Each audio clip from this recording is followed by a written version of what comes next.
Hello everybody and welcome back to the channel. Today we are going to be talking about outposts. I'm going to tell you what all the currencies do, I'm going to tell you how they work, I'm going to give you some hints and tips, I'm going to talk to you about crewing and where you can go for crewing advice and information, everything you need to know about Outposts, the latest feature we launched in October of 2025, how to get started, how to progress, how I am going to plan to play this and how to work on the building. All that sort of stuff is going to be contained, so let's dive in and let's check it out.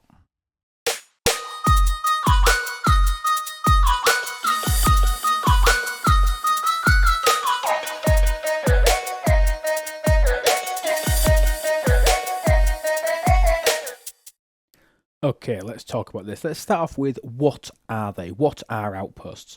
So outposts are a combination sort of waves, away teams assignments, exocomps, armadas. It's got a very, very widespread definition if you want to decide sort of how you was going to determine what they are. Let's go through some of the basics. So you need to be Ops 51 plus to be able to start this. It is a 51 plus mechanic, so it is a G5 plus. There are four different variants. There are four variants of the outposts. There are the independent ones. Now the independent ones, I'm telling you now, you should ignore them. They are basically training, get to use, know the mechanic. The rewards in them are a bit rubbish. So don't think about the independent ones, to be honest. You then want to be thinking about the three main factions. Three main factions, Romulan, Federation, Klingon, all have a tied sub-faction for outposts. So you can see the one I'm attacking here is actually a Borg outpost. Okay, this is a Borg outpost, and they are tied to all of the Romulan spaces.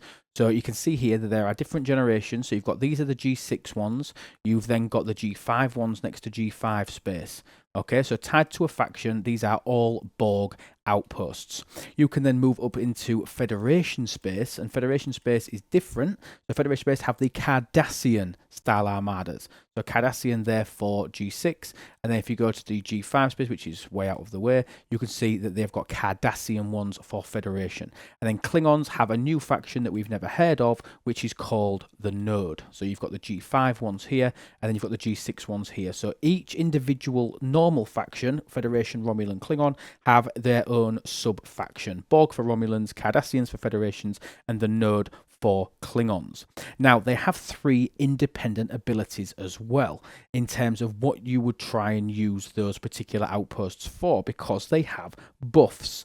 Okay, so the Romulan ones, so the Borg ones, are PvE related. The Cardassians tied to the Federation are utility related, and the Node ones tied to the Klingon space are PvP related. So, and that will come into, you'll sort of understand what I mean when I start talking about buffs in a second.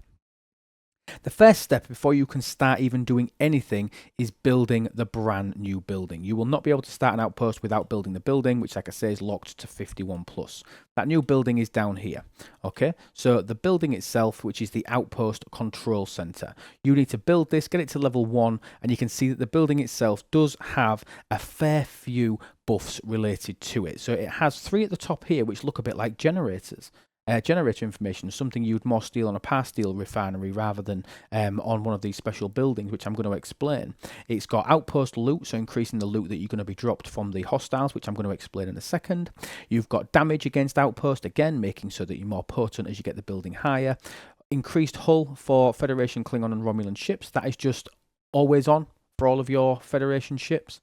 Outpost size, so how many ships you can take to an outpost defense, outpost attack and holding. It starts off at 2 at level 1, and then when you get the building up to level 40, once you get to level 40, your fleet size does increase from 2 ships to 3 ships, and that is the only increase all the way through the building. Even though this is our first ever Ops 80 building, it doesn't mention it in here, it doesn't let me go that far because I can't see it, but it stops at fleet size 3. That's as high as we can see and as high as we can get that at the moment. Okay, and obviously the power is built in there as well. But so it does have a fair few bonuses, but I will talk about these 3 at the top. So material fragment production, material fragment storage, and material fragment capacity, just to understand the definitions of what these 3 things are. If you went away, you can click things in here, which sort of explains a little bit more about what they are. Not many people know that you can actually click it to get a more detailed explanation of what each one means. But material fragment production, this is an hourly rate. So 4,383 material fragments will be produced by my Outpost Control Center. And you can see if I click out of the system, we've got a claim button. Like what you see on your generators when they're not full or when you're not past storage. You can click that and you can claim your material fragments. And I'm getting at my level 7, 4,383 per hour. You can, that will continue to generate resources, obviously all the time, every hour, until you hit a cap of whatever your fragment storage is. So 53,610 is my current maximum. So it's 12 hours.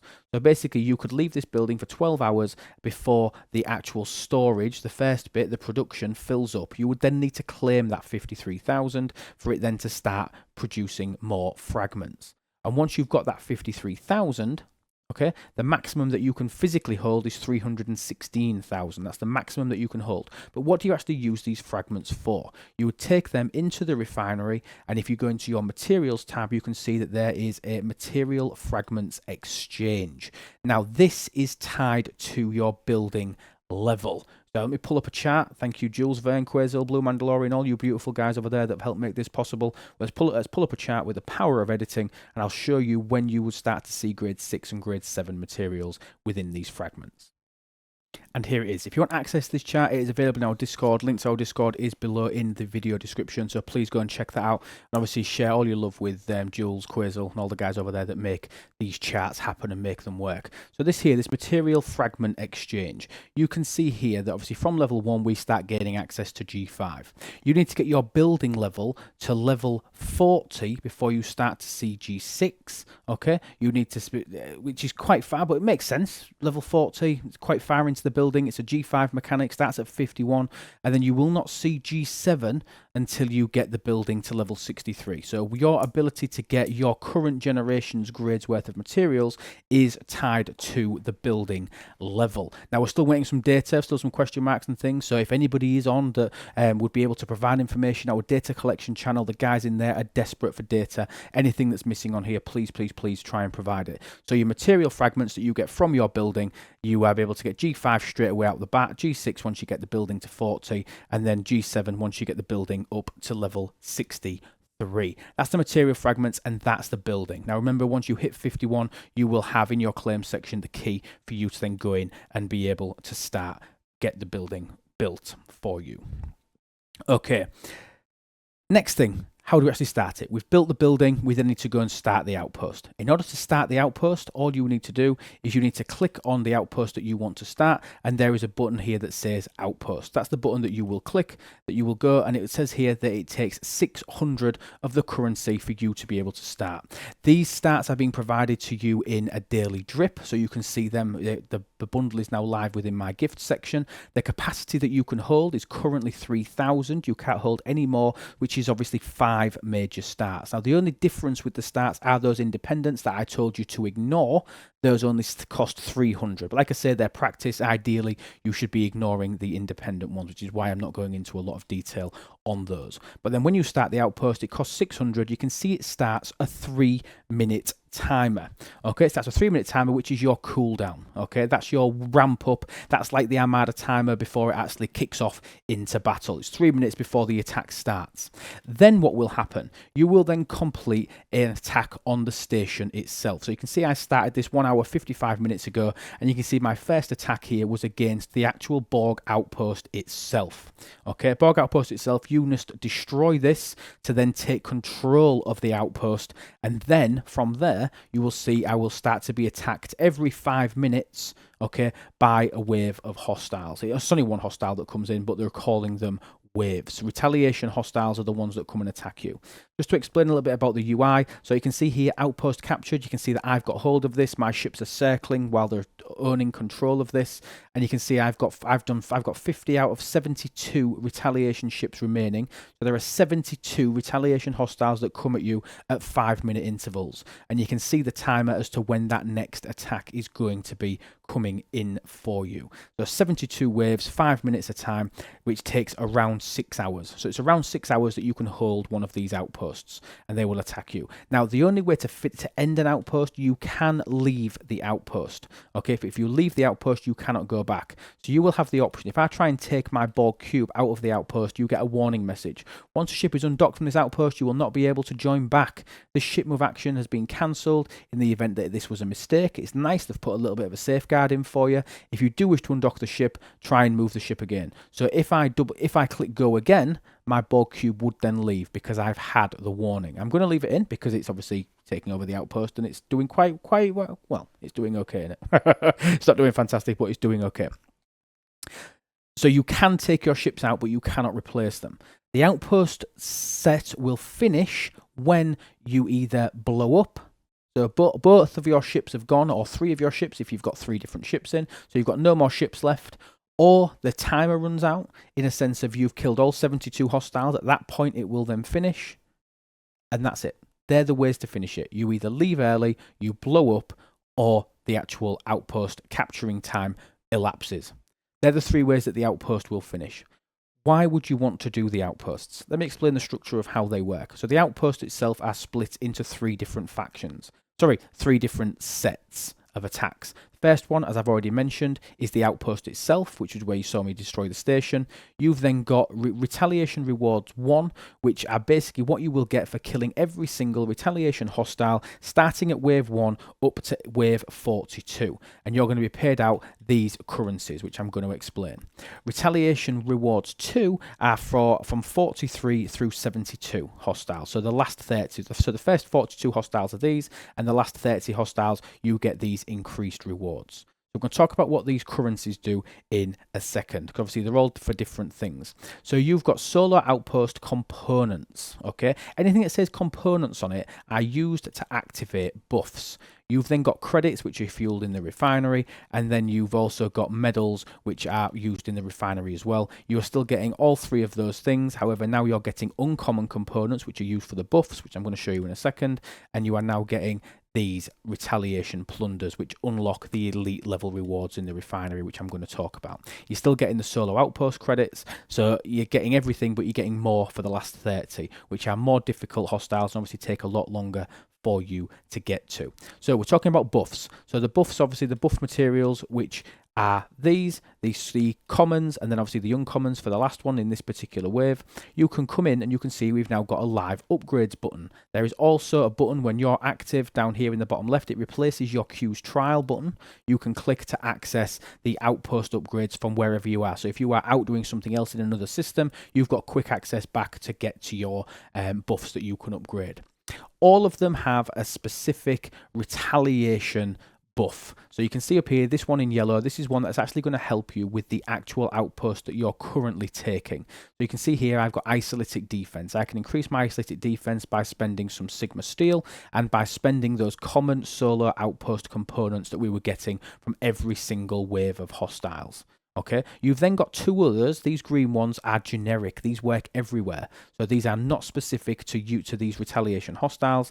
So increasing your crit damage bonus anywhere else in the game and your apex barrier anywhere else in the game. So you would go and take the specific station, you would go and take the specific outpost that you actually want to get the buffs from, to then go and complete your daily activities. That's why they're so long, okay? That's why it's there for 6 hours, because you come, you upgrade these buffs, and then you go out and do your hostile grind. So thinking about the strategy of which ships and which crews that you're going to use, we're going to come on to crewing later, is so important to make sure that you're actually able to utilize these. There's no point having your best hostile crew coming in here and taking these out. Most of that won't work, by the way. Quick sneak peek. Because then you can't use the buffs to go and do your normal hostile grind. You've got to be strategic with it. That's what you've got to use the buffs for, to get them in there. But the buffs, as you can see, cost increasing amounts of different credits, which are got, as I've already showed you, from defeating the hostiles themselves. Now, key thing, while we're talking about the building, now if you remember, obviously when we finished the station, when we killed the station, it paid out a big chunk of these outpost credits, which are not for the buffs. These are for something else. These are for the refinery, which I'm going to show you. And it also paid out the outpost strike chest. You only get 1 of these per battle, and it's on that first battle.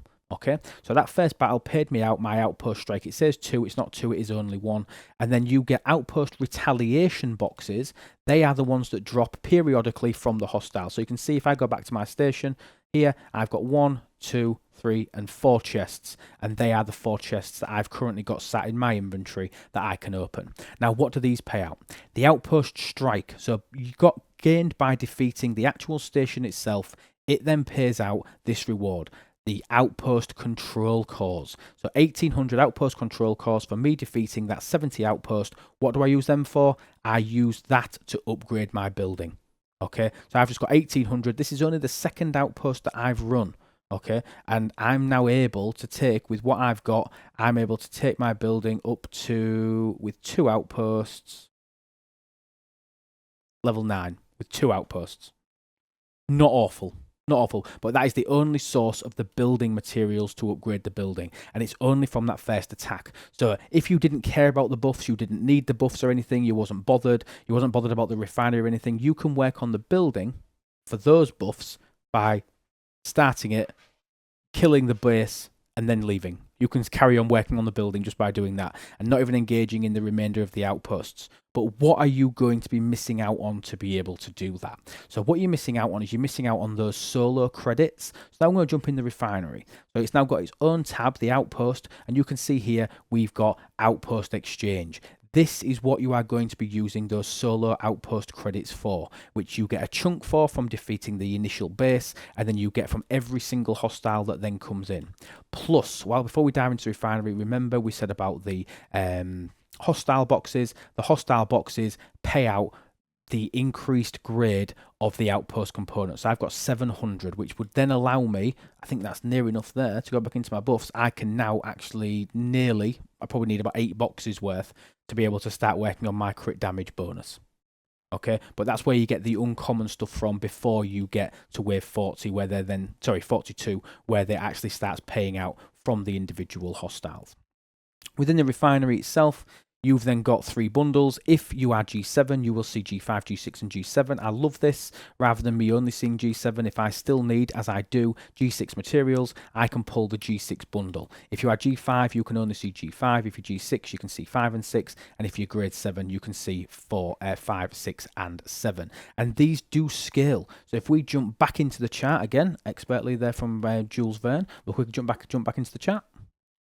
And here we are. So we can see the outpost refinery. So this is for the actual common credits, the credits themselves, the outpost credits. You can see what the costs are here. So we've got them here, how much they cost per chest, 1 chest or 2 chests. Remember that these have a 3-day cooldown. Yeah, these have a 3-day cooldown, and what they are paying out is soft resources, steel, titanium, dilithium. Obviously that moves to Sigma for the G6 and G7 bundles, and then the relative grade G5, G6, and G7 materials for the bundle specifically. Now the good thing is you are guaranteed to get rolls of all 3 of the base materials, and then you get a random, if you look, they've actually put an iBox in, which I love. Let's take a look at the G6 one, for example. The G6 bundle itself, we can see that we get 1 guaranteed roll of Sigma steel, 1 guaranteed roll of Sigma trit, 1 guaranteed roll of Sigma dilithium, and then 5 guaranteed roll of 6-star materials, which are then split into these. So you might get 20% chance of getting a common big pull, 40% chance of getting an uncommon normal pull, and then 20% chance for normal rare. And obviously then you've got a chance of getting the big ones as well. And these aren't unsubstantial. I can open 1 chest now. I've finally managed to get enough outpost credits for me to be able to open a bundle. So I'm going to pull that now just so you can see what I get in this G6 side. So I got 1 of each of the base resources, 1,085,100,000, and then my 5 rolls. So I got some I got some gas, got some ore, and I got some commons. I got no rare that time, which is a little bit of a shame. But the chances of getting rare are obviously lower than getting the uncommon as well, which is nice. And as you can see, that's kicked off my 3-day cooldown. One thing I do like is that there is a component trade option. So let's say, for example, I don't care about the uncommon stuff, but the common boosts, which are offered by the outpost, the buffs, I want more of those. I can come in here and I can trade down some of my uncommon stuff. I can trade that down and get more common to activate the earlier buffs. And then you've got the same for the rare to common, rare to uncommon, and then you've got uncommon to common as well. So there are trade downs, no trade ups. Okay, now the other currency that was paid out, if you remember, were medals and plunder. So medals were paid out for the first 42 waves, and then plunder was paid out for the final 30 waves of the 72 wave outposts. And what you're going to exchange those for is the medals are any reward that is in green, and then the plunder is, it says plunder, is any reward which is in yellow. Some fantastic things in here. So you've got sourcing to prime particles at the end here, which is using plunder, and not much of it. Bearing in mind, we're getting 25 per wave. I was getting 25 per wave on that one that I was checking out here. A single chest here is only 30. I'm probably going to get 30 because I'm getting loot buffs. I'm getting a loot bonus, so it's probably going to be more than 20. What I'm going to be more than 25, sorry, that I'm going to be able to get out. But there's sourcing for premium mirror dust, which again is nice. It's only 50 for one chest for 100. We all know how hard this stuff is to get, so it's nice. Look at the cost though: 50 for one, 1,000 for two. Christ almighty, people, single pull this. Single pull this. We've got our first Vengeance blueprint sourcing, free to play. Again, you need 500 plunder to get one blueprint. That ain't going to take a while, is it?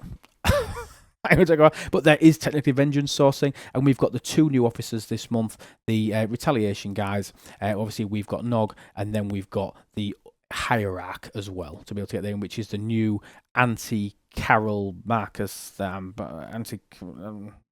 putting into Carol Freeman, sorry, that I'm putting in inverted commas, the anti-Carol Freeman crew. We'll see how that works as we go in. We've got building upgrade materials, Galactica claims to work on your faction favors. Do you know what I mean? It's decent. And you've got this Conqueror's title, Outpost is Adept. It's an avatar. And then you've got all the access to all the hijack refits as well. I love this. All the hijack refits that make it cheaper for you to be able to upgrade your ships. So yeah, you've just got that shiny brand new Enterprise E you can start working on, and these are only costing medals. So the two that I've ran so far, I've got 5,000 medals. I'm in the process at the minute where I could get a few of these. So you can start working on those skins as well. So they provided sourcing for that, which I'm happy with. That's Outposts, people. That's basically the general, that's what all the buffs, that's what all the buildings do, that's what all the materials do, all the currencies. It's not that difficult. Build the building, upgrade the building, take over an outpost, grind as much as you physically can, and use the refinery. Not difficult. Make sure you come every 12 hours, claim your bundle so you can get a few more materials. It's pretty straightforward. Pretty easy. Now I want to talk about crewing. Now crewing is a very key part to this. The hostiles that you're attacking, okay, they are decoded as a brand new enemy set. Oh, my bog cube just died. They are a brand new type of enemy. Brand new. Which means that your generic hostile crews will not work. Your pseudo-Seska crews for UG7 will not work. Anything that specifies that it works against a hostile, against an armada, will not work. You need generic abilities. So things like 5 of 11, 200% of the crew's health bonus to shield, deflection, armor, and dodge mitigation, basically. Doesn't say it works in PvP or PvE, so it will work because it works everywhere. Lorca, chance to apply hull breach to the opponent for 2 rounds. Doesn't specify where it works. It works. So what we've started to do, we've started to compile a list. And again, let's go back to that magical chart. This will be an absolute Bible for you. Absolute Bible. And this will be updated as things change. So we've got here in this crew tab of this chart, we've tested. It's been tested by loads of people. Massive kudos to everybody that's been testing these to see how things work. These are the officers that have been proven to work. And they've got obviously different things here. Example, officers that work on the bridge as captains, things that work below decks, things that do not work on the bridge, okay, but you may decide to want to work on below, things that don't work below deck. This will ever evolve, okay? These will ever evolve. So remember, before you start going and taking these things on, you've also got the caps as well in terms of the levels. So remember, they've just thrown that in there so that you've got it. Come and check this chart whilst you're crewing for the first time. Okay, and there've also some additional notes on the side there that'll keep getting added to just to give you a bit more information. Crewing is going to be so important to these. Use this list. It will be getting updated all the time, so screen grab it by all means for now. However, make sure you keep coming back and checking this as this gets updated and changed. It looks like Rev's made a big contribution towards this, so shout out Rev Juice and Sudo, obviously for all the work and stuff that you've put in on this. But this will be getting updated as and when things go to change. Like, for example, it says here that we thought Yuki didn't work against the initial station. Yuki does now work against the initial station. Okay, but they've updated that. So that proves again, this is being updated. Come and check this. They've put some tips in as well. So make sure, please make sure that you are checking these lists and getting it from the sheet.